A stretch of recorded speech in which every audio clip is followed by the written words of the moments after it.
Welcome, everyone, to the beginning of a very exciting video series called Real Conversations About Real Ministry. We are so happy to have you watching and listening and hopefully being inspired and feeling empowered by the conversation that you're going to hear. This is our very first session in this series, and I chose the folks that are sitting on this couch because they are very good people to give some great examples about what it looks like to be on the front lines of ministry. And these folks all deal with very complicated situations. Some of the situations that might make us feel a little bit overwhelmed. We're not expert enough. We don't know enough to go and serve that particular population. And so I wanted to start off with a bang, and I wanted to let them talk to you about what that looks like so that you can see that anybody who has a calling to serve a difficult population in a difficult situation can actually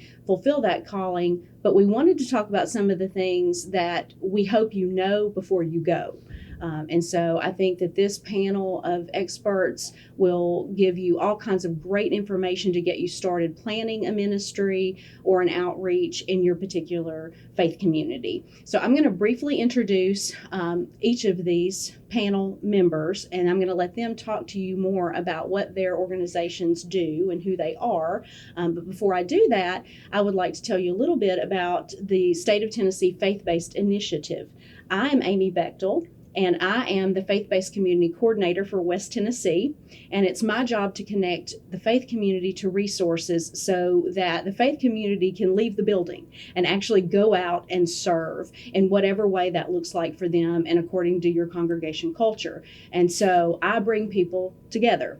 That's my role. The state of Tennessee wants to leverage the faith community to touch social problems, to bring hope to the community. And so I'm blessed to be a part of that. And now I'll start by introducing Fred McKinney, who is the Director of Operations at Area Relief Ministries here in Jackson, Tennessee. Paige Bledsoe, who is Program Director of the Eden Campus for Youthtown. And Robin Popplewell, who is Missions Pastor at Inglewood Baptist Church. Thank you guys for agreeing to be a part of this project. I'm so excited about what you'll share. And so we'll start with Fred and let him talk a little bit about what Area Relief Ministries does. All right. Good morning. Thank you, Amy, for inviting us. It's an honor to be here.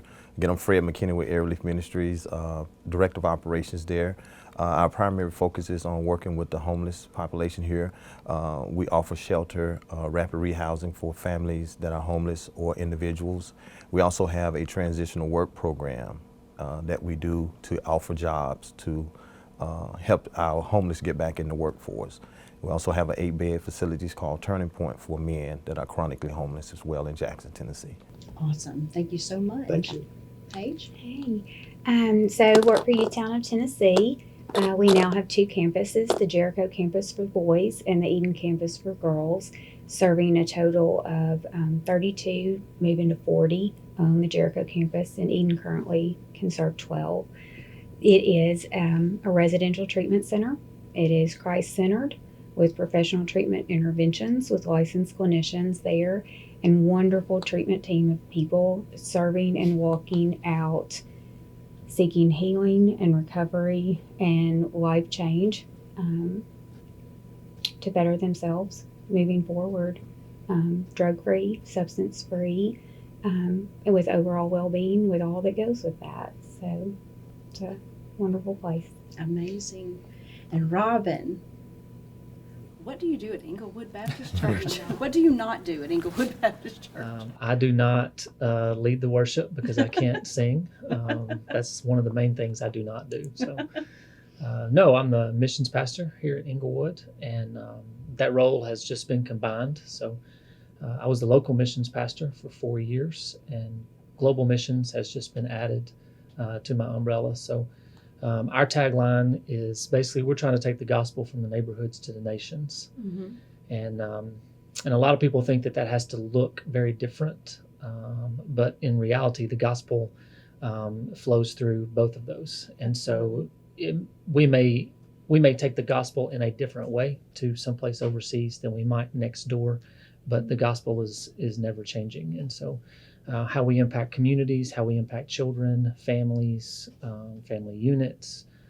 There's just a whole myriad of things that we try to do to share the gospel, whether that's through food or helping organizations, like what Fred does, through Room in the Inn and just providing resources for people and things like that. So that's kind of that in an umbrella. Mm-hmm.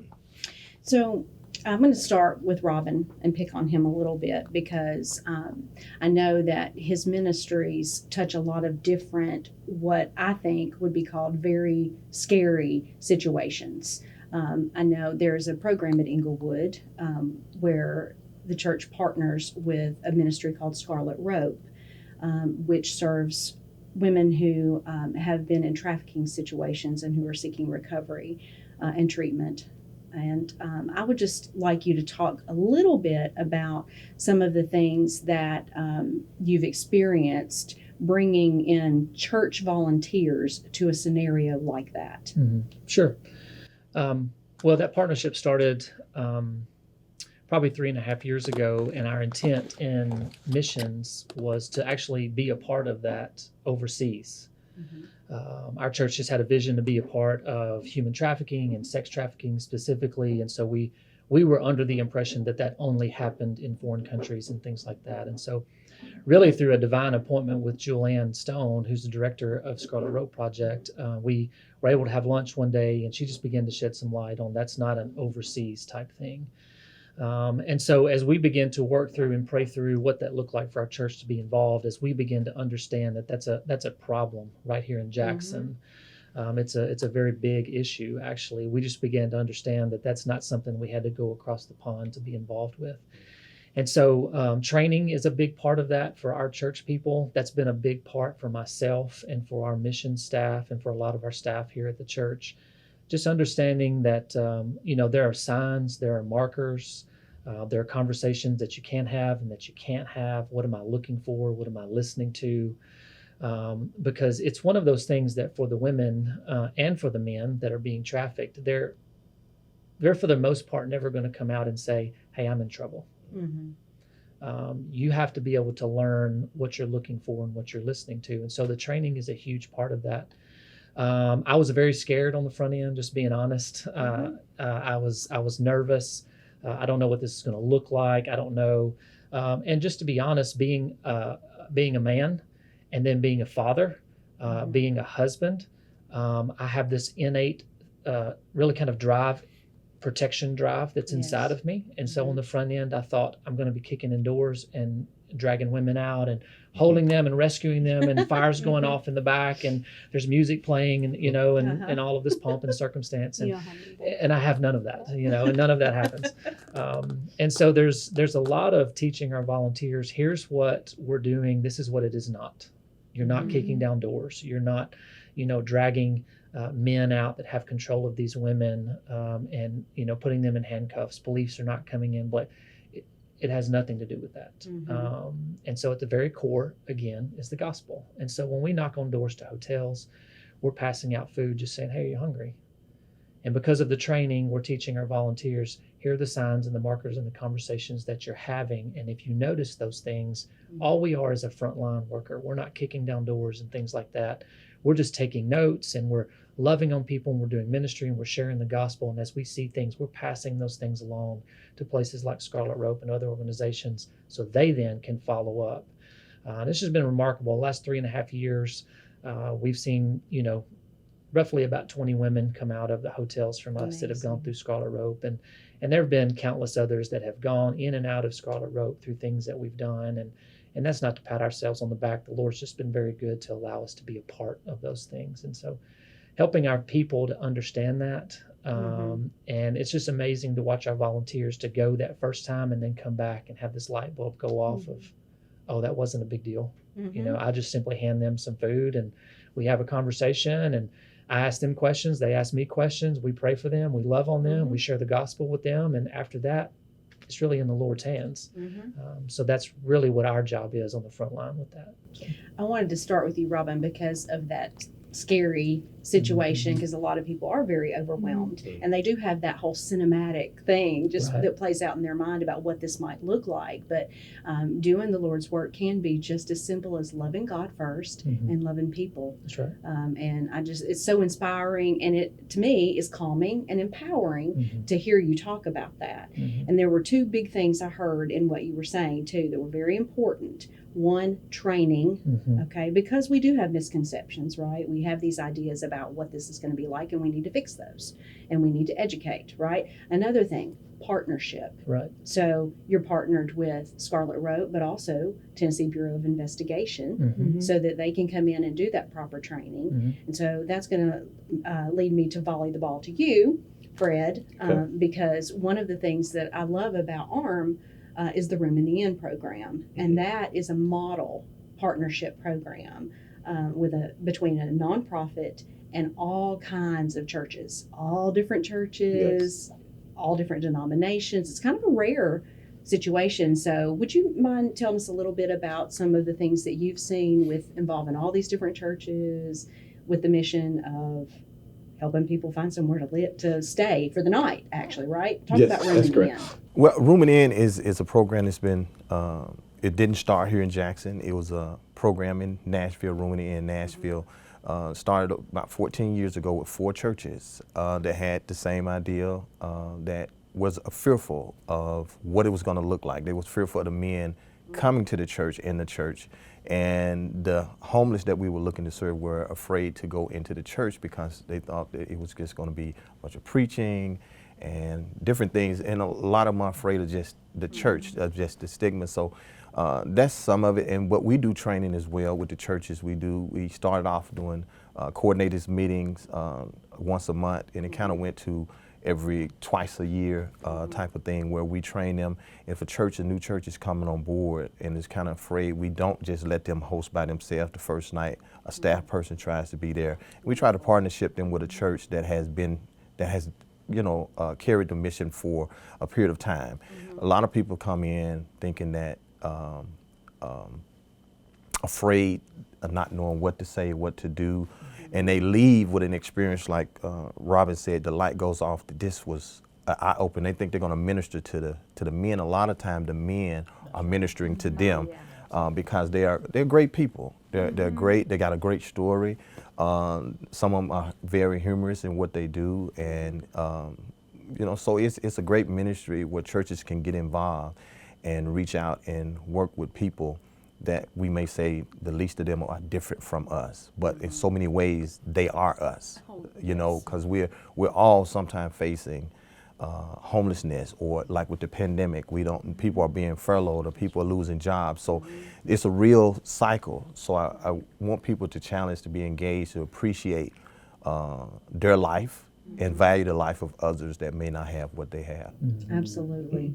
Did you hear that word fear again? Of course, I love scripture because it grounds me. So I'm just going to have to quote one right here. God didn't give us a spirit of fear. What did He give us? He gave us a spirit of power, love, and a sound mind. And that love piece, again, brings it right back to that simplicity of the gospel, right? But we want to pair it with training and partnership. Paige, you deal with a population that can be kind of scary too, and overwhelming for people. But again, we don't want to stay here in this fear. So let's talk a little bit about who you serve at Eden. Okay, so like I said, we can house up to 12 girls at any one time. They range from age 13 to 17. So generally, we kind of stay around, I'd say 15, 16 kind of range, but we have all. Currently, we are seeing a lot of referrals for 13 and 14-year-olds. So I have a little bit bigger number right now of younger ones than we've had in the past. The young ladies that we serve are not all substance users. Despite being a substance use disorder facility, we have the ability to serve people with substance use disorders and the mental health struggles that absolutely go along with that. And also if someone has just a primary mental health issue. And so they come and they stay with us for about a 120-day program and live there with us. And we address in a very holistic way biopsychosocial, body, mind, and spirit, relationships. And it is geared at the Eden program specifically to work with females in a trauma-informed way. Many females who enter substance use and addiction have trauma, have come through it into different relationships that have led them to begin using and then come into addiction. But it's not all trauma. There is some who it's anxiety, it's depression, it's the stage of life and being overwhelmed.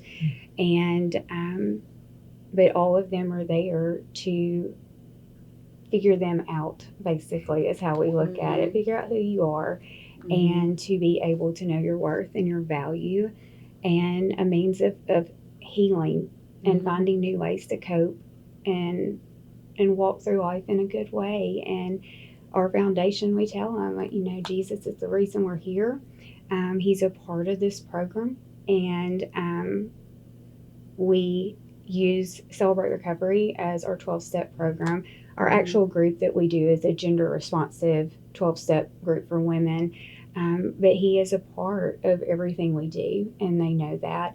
And the way that we look at that is we are his hands and feet, and we were created to be in a relationship with him. So what better way to draw them to Jesus, but to show them those very loving, healthy connection relationships of acceptance and walking through a really hard part of your life with them. And it's a beautiful program. I'm very proud to be there. And I'm also work with them in a clinical role as a therapist. I'm a LCSW, and it is an amazing team. The whole organization has an amazing team and a heart to show people Jesus while walking through some very, very hard, complicated, overwhelming layers of some deep-rooted pain. So it's just an honor to be able to be there and be a part of that.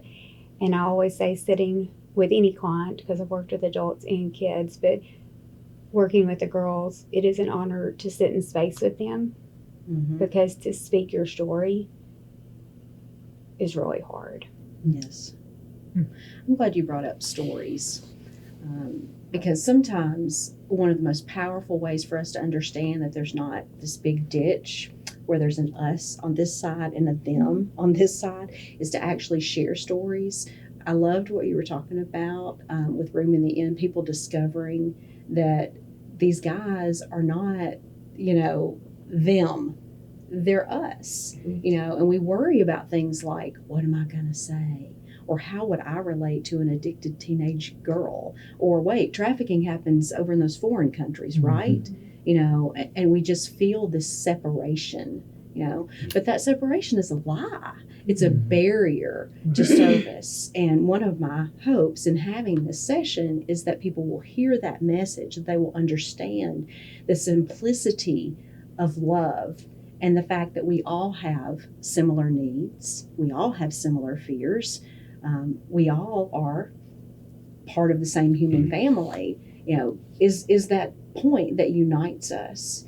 And I hope that the folks that are listening to this conversation are getting that. One of the other things I wanted you guys to talk about is if a church or a faith group wants to do something like what you do, wants to participate in a program like what you have, or wants to come to a facility like yours and reach out and serve, what are some of the things that you really would say to those groups to think about before? We're not going to go too deep into the exact, details of training or whatever else, but what are some of the things, other messages that you wish that they would hear you saying or get from this conversation? For me, it's what you were saying earlier is understand you're a person just like they're a person. You have the same needs, patience, It's not going to be done quickly. Homeless didn't start overnight, their situation, and it's not going to be fixed. So don't come in. A lot of times we want to fix people's problems. We come in and we think one conversation or a job or just giving them that money. We want people to understand those are not the things that we want to do. We want to come in with the passion and the love and patience, knowing that this is a marathon. It's not just a race, it's a marathon. So once you start with them, make that a lifelong commitment to see them all the way through it, through their ups and their downs, their failures. Don't give up on them. You know, and definitely if you love God, you don't give up on God's grace and his mercy to save them or to help them just like he did. So that's what I tell them, is come in with patience and come in with endurance. Awesome. Yeah. Throw it back to you, Robin. Well, I think if we're talking to folks that they're thinking about these things, or just if they're afraid to kind of take that step over that ditch of what you're talking about. I mean, you have to base everything on your belief in the Word. I mean, and I think all of us sitting here would say the same thing. You either believe the Word or you don't. And you're not allowed to pick and choose. And we're really good at that. And I've done that in my own life. Churches do that. I mean, just believers do that all the time. But there's no greater message outside of love and grace of Jesus throughout the whole Word, throughout all of the Bible. You know, there's no other greater word than those. But just below that would be obedience. All throughout Jesus' teachings and all throughout the Bible, we see the obedience, not only of Jesus himself, but of his disciples and of his followers. And yes, there are plenty of times that they did not get it right and they got it wrong and they fell on their face and things like that. But the Word tells us that we're supposed to love other people. We're supposed to be serving. We're supposed to be obedient to the Word. And you either believe that or you don't. And most of the time, that's what widens the ditch.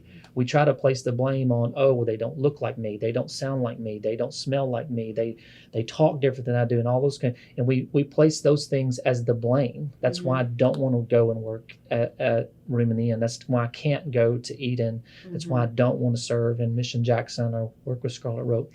Well, the fact of the matter is really obedience is the biggest ditch that we have.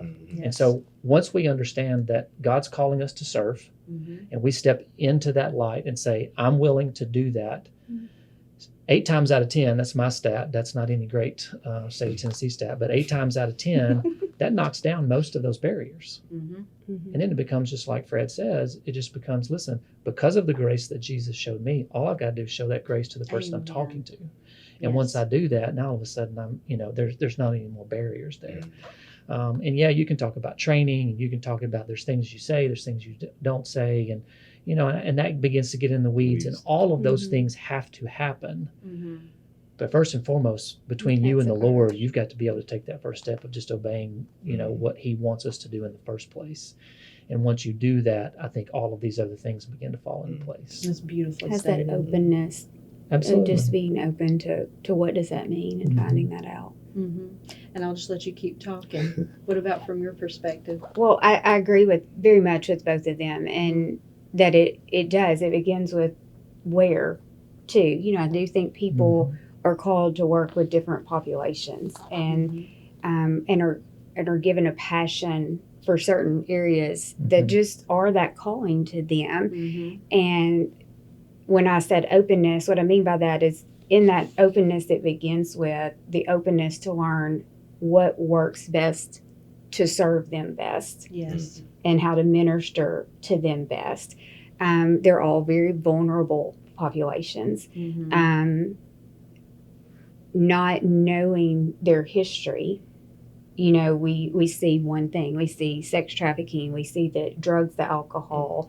We hear about the trauma, the anxiety. We hear homelessness. And we do, like you said, we want to fix it. And there's so many layers that in our roles, we're going to see more of those layers and understand. We don't want to pour that all into people. Right. But at the same time, that next part of being educated and trained so that you have the best experience possible and you're able to connect with these individuals.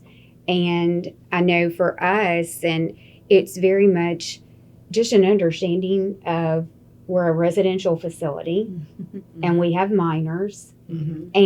And so that does come with some guidelines and things that always don't just sound nice, Mhm. you know, or that's not the feel good you want to hear. Mhm. That can make it scary Mhm. when you're asking people to serve and then they come and they want to serve. And so sometimes just being open to the training and being open to understanding that in helping professions, the actual agencies and organizations, there are guidelines Mhm. because we are working with vulnerable populations and we want to do that in the safest way. We Absolutely. want to share God's love with them in the safest way. Mhm. And come into those trainings just with that openness, asking questions and finding more out, because it can go from people having stigma about the certain population or belief systems about truly when we say what some of them are diagnosed with, what that really means. And again, not asking anybody to be a diagnosing clinician, but just an understanding Mhm. of, okay, this is what this could look like, you know. These are some things, like you were saying, Robin, that in certain conversations look for how to consider and think about your words very carefully. Mhm. Because in our words, those have a big impact and a meaning to individuals who are going through some things that they know are hard and are very overwhelmed by. And they may want change and healing, and they don't know how to get there, so they're not there yet. Or they may want it and want it really bad and feel like they're just messing up and messing up and messing up, because it's so much more than a choice. Mhm. And just learning how to have those conversations, and it's not fix it. The best thing that I have learned about working with these girls, and even when I was at the Voice Campus as well, is sitting in space, just being present in space with them. Mhm. And if you don't know what to say, you don't know what to say, and it's totally okay. Because they would rather just have someone sit in space with them sometimes and talk about kid stuff, you know, than ever try to fix it. I love that concept of space Just sitting. because it's doable It even for is. somebody like me. It is. For sure. And so that's probably one of the biggest things for the setting that we have is that it can be scary coming into a facility where you have to go through a background check because it's minors. That we do have training, and some of those aspects of training are things you are not expecting to hear. To want to bring stuff out. I know Robin has brought stuff out to us before, and having conversations like, can I have a list of what it is? You know, and having the ability to discuss things we can't have on our campus and things we can, that seem to many so okay until you know some of the story.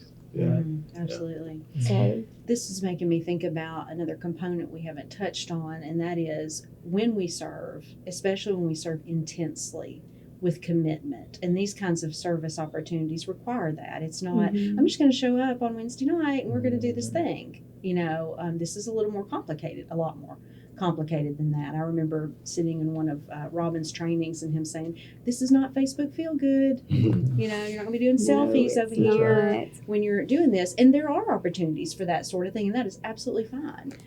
But these kinds of opportunities just go a little deeper. And you can't be in those opportunities without having an impact on you as well.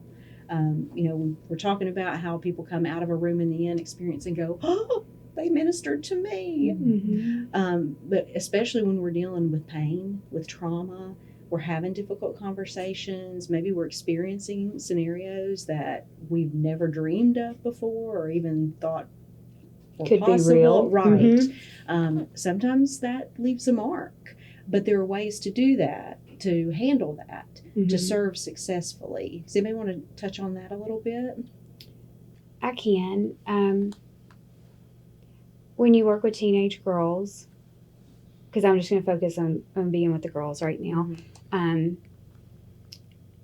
I think although they may know I'm in a role of a therapist or the other therapists I serve with, and staff, sometimes when they finally have someone who's willing to sit and be in space with them and come to do nails or do crafts or just sponsor a popcorn movie night with the girls or whatever, and just come spend time. We've had church groups who have come and just spent time with the girls and done wonderful like Bible study classes with them once they become saved to help understand that process, kind of like we do when we have those classes as our kids or our young people or any older whoever people become saved, understand fully what that big awesome decision is all about, and breaking that down, that sometimes the girls will often just start to share their story, and it's exactly what you said. Sometimes they will go into the depths of their story and their pain with an individual who has never really been touched by that, and it can be extremely, extremely overwhelming. And as much as a blessing it can be, and in that connection for that volunteer, it can be extremely overwhelming. And to just have the ability to also spend that time with volunteers and prepare them a little bit. Because although we try to prepare the girls, you know, it's not that I don't want them to share their story, but who and with and that kind of thing for safety of themselves. Right. They're still going to connect with people, and they feel so blessed when it's not treatment people out there serving. Because they sometimes look at it, it's like our job. Oh, right. You know, so when people come on campus to spend time with them and do things for them, they are grateful and they are excited to see different people. And if you ask how they're doing, they're going to tell you. Right. And are you ready? You know. And so just that part of where it goes into, again, conversations, boundaries, and how you're going to cope with that. Because the aha, wonderful, amazing moments are there. And there's some really hard moments when you walk away because your heart can be broken. Absolutely. For the pain of God's children that have experienced such harm. Right. And feel such shame in their addiction and in their circumstance. And so it is important for us to be there for our volunteers as well and the people that come, because we can't always control those situations. That's right. I think I want to piggyback on that and say that an essential, not just an icing on the cake kind of part, but an essential part of any intense volunteer program is a component for self-care. And I'm going to look at all three of you, and I know that you don't do it well enough. I'm just going to tell you, because I deal with ministry leaders all the time, and especially when people are geared to help, we just kind of full out go for it. And sometimes we forget that if we don't take care of ourselves, we can't take care of other people. And so, you know, as ministry leaders and all the people who are listening to this conversation, I want to remind all of us that we have to model that. We have to make sure that we say, hey, sometimes this hurts. What are you going to do? You know, and we can offer things. Taking care of your volunteers, I think, is a beautiful concept. You know, hey, you know, here are these resources. It doesn't necessarily have to be counseling, but it can if it needs to be. But simple things like even checking in with them. Yes. We have had over our almost, it'll be 6 years in August, of Eden's campus being there. Town has been around for an amazing amount of time serving as an organization. But that come out and they lead our Bible study groups. We have some amazing women who volunteer, and they just are in a rotation to do a weekly Bible study. And like I said, we've had a previous church who engaged in those new Christian classes. We have one church that they have a lady that comes and crochets with the girls because the girls learn crocheting as a coping skill. And then people who come and bring meals or bring donations or whatever, but those intense people who are there consistently it is about just checking in with them periodically. Just to say how you're doing and thank you, but how are you doing? Mm-hmm. Because in some of those situations, there's not anything of that kind of sharing that may happen, but you just never know. Right. And it's still heavy to know you're in a situation with God's children that are hurting. Mm-hmm. And sometimes they don't know they're hurting yet. Mm-hmm. They see the different aspects of it that show us they're hurting, but where's their connection with it? Mm-hmm. And so I do, because it breaks your heart. It will break your heart Mm-hmm. the more you understand and spend time and hear the people you're serving in any situation, Mm-hmm. their story. But there is we can be broken We can. and be so productive at the same time. And I think that is the sweet spot, really, just to understand, to be that open person, to be willing, have that obedience mindset, and to step into these situations with full awareness that you're going to be different at the end. It's not just you helping people, it's you being in the space with people. It's you loving people, doing life with people, maybe that you never would have had the opportunity to touch. And so that's the amazing thing. But we don't take it lightly, and we understand that we need training and that partnerships are essential. And one of the amazing things about the state of Tennessee is that we do have programs that can bring all those things to churches. I am not alone in the work that I do. There is actually a Middle Tennessee and an East Tennessee faith-based community coordinator. And what we can do is we can bring faith groups to you. We can bring faith groups to each other. We can help with the trainings. We can even help with the self-care stuff, and bring all of those components together to really impact our state and even beyond. It's so encouraging to hear what you guys do.